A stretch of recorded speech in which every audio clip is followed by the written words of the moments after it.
कितने अच्छे लग रहे हो तुम दोनों साथ। याद है तुम दोनों दादा के साथ पॉपकॉर्न के लिए कितना लड़ा करते थे? हाँ भाई, नहीं देते थे उन्हें। नहीं, ये नहीं देती थी। वो वैसे भी नहीं खाते थे। पता है तुम्हारे दादा को पॉपकॉर्न बिल्कुल पसंद नहीं थे। वो बस तुम लोगों के साथ खेला करते थे और यूं कहते थे जैसे बहुत पसंद है। आप क्यों हंस रही हैं? पॉपकॉर्न की बात है, रीच की नहीं।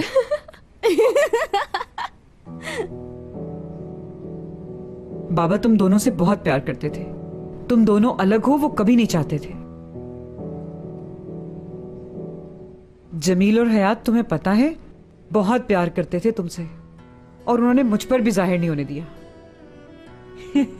पता है जब हयात पैदा हुई थी तो ये रीच है ना, ये घर से भाग गया और जाकर पार्क में छुप गया। और फिर इसके दादा गए, इसे ढूंढा और इसे वापस घर लेकर आए। इसके अब्बू ने तो कहा आज मैं इसे बहुत मारूंगा, लेकिन इसके दादा ने इसे बचा लिया। फिर उन्होंने इसे अपने पास बुलाया और हयात को इसकी गोद में दे दिया और कहा अब तुम बड़े हो गए हो, ये तुम्हारी बहन है, इसका ख्याल रखना, हमारा खानदान अब बड़ा हो गया है। देखो तो कितनी खूबसूरत बात कह गए वो।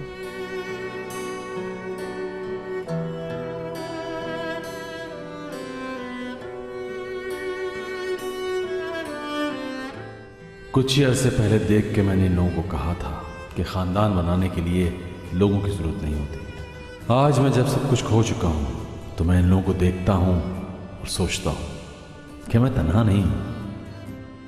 क्या हुआ अगर खून का रिश्ता नहीं, यही मेरा खानदान है। मैं हिम्मत नहीं हारूंगा, मैं लड़ूंगा और वहीं से डोर को जोड़ूंगा जहां से टूटी है। मुराद सर सलमास या जो भी मेरा खानदानी नाम है, मैं मुराद हूं, हयात का मुराद। मैं हमेशा अपने दोस्तों और खानदान को साथ रखूंगा। मैं अपने बच्चों को बहुत सारी खुशियां दूंगा और मेरे पोते मुझे मुराद दादा अब्बू कह के याद करेंगे,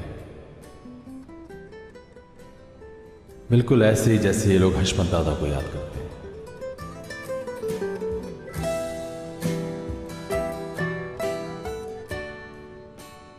और एक वक्त ऐसा भी आएगा जब मैं उन लोगों के साथ नहीं होऊंगा और जब दोबारा उनको कभी मेरी जरूरत पड़ेगी तो मेरी यादें उनके साथ होंगी। रिश्ते और खानदान तो बनाने से बनते हैं।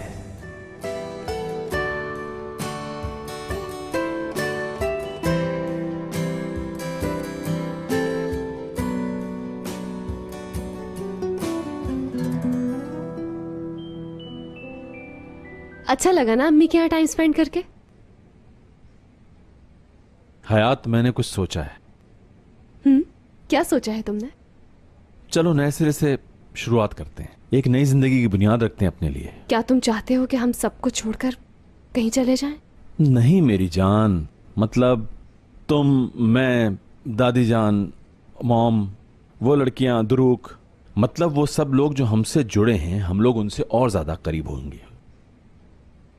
मैं भी हमेशा से यही सोचती रही हूं मुराद।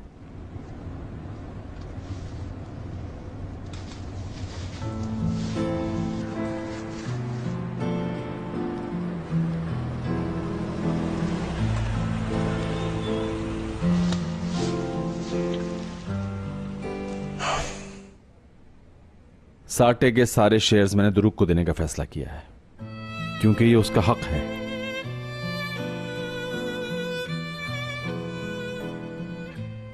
मेरी जान, ये तो बहुत बड़ा फैसला है, तुम जरा सोच लो। सोचा है, बहुत सोचा है। और साटे तुम्हारे लिए सब कुछ है, जिंदगी है। सिर्फ तुम हो मेरी जिंदगी। मैं कुछ और करूंगा। क्या करोगे तुम? हम नए सिरे से शुरुआत करेंगे, सिर्फ तुम और मैं। सिर्फ हम? हाँ हाँ, तुम इतना हैरान क्यों हो रही हो? सोचो, जब हम नए सिरे से शुरुआत करेंगे तो बहुत जल्द टॉप पे पहुंच जाएंगे। क्या तुम मेरी डिजाइनर नहीं बनना चाहोगी? शरायत बता दे मुराद साहब। ठीक है, ट्रांसपोर्ट, खाना भी और पीना भी, और हाँ, तनख्वाह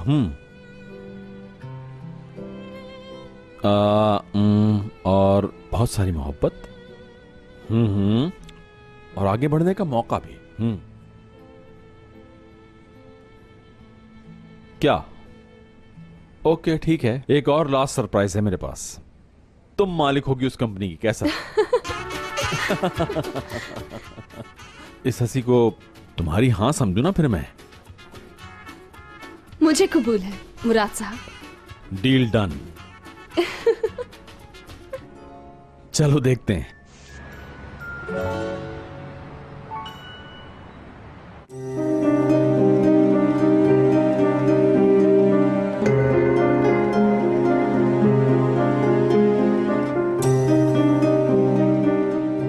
कैसे समझाऊं, वो तुम्हारा भाई नहीं है। ये बात सिर्फ हम दोनों के दरमियान ही रहनी चाहिए बस। देखो बेटा, तुम्हें फैसला करना होगा कि तुम अपनी माँ का साथ दोगे या उन लोगों का साथ दोगे। पता है, तुमने अपनी जिंदगी तबाह कर ली, हमेशा से दूसरे दर्जे पर रहे हो। अब तुम्हारे पास एक बहुत अच्छा मौका है, तुम जितनी बुलंदी पर चाहो जा सकते हो। देखो, ये सब कुछ तुम्हारा है, तुम ही असल मालिक हो इन चीजों के। तुम ही इस जायदाद के वारिस हो, सिर्फ तुम। समझो मेरी बात, जाया मत करो ये मौका। जिस साए ने मुझे हर मुसीबत से दूर रखा, उस घने दरख्त ने मुझ तक कभी धूप की गर्मी नहीं पहुंचने दी। मैं हमेशा उस दरख्त के साए में जिया हूं। आज मैं उस दरख्त को काट सकता हूं और मैं सब कुछ हासिल कर सकता हूं। हर चीज मेरी हो सकती है। क्या मुझे उस दरख्त को काट देना चाहिए? क्या मैं उस दरख्त को काट कर जी पाऊंगा?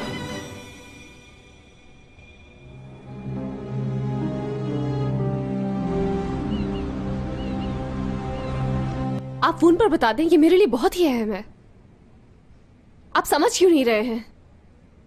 ठीक है, तो फिर क्या आप ये रिपोर्ट्स घर भेज सकते हैं? अगर आप कोरियर के जरिए भिजवा दें तो बेहतर रहेगा। मैं अपना एड्रेस लिखवा कर आई थी। हाँ हाँ, बिल्कुल सही यही है। क्या आप लंच टाइम तक भिजवा सकते हैं? चलें ठीक है, बहुत शुक्रिया आपका।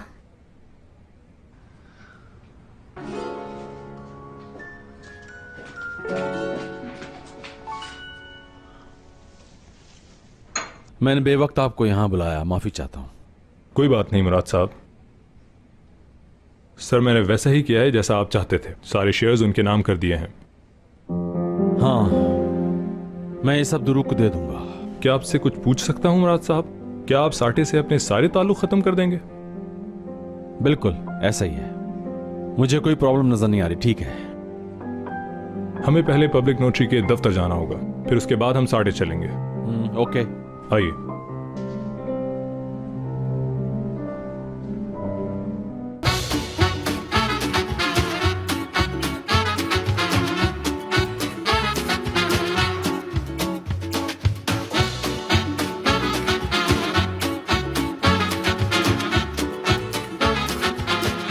Aşk laf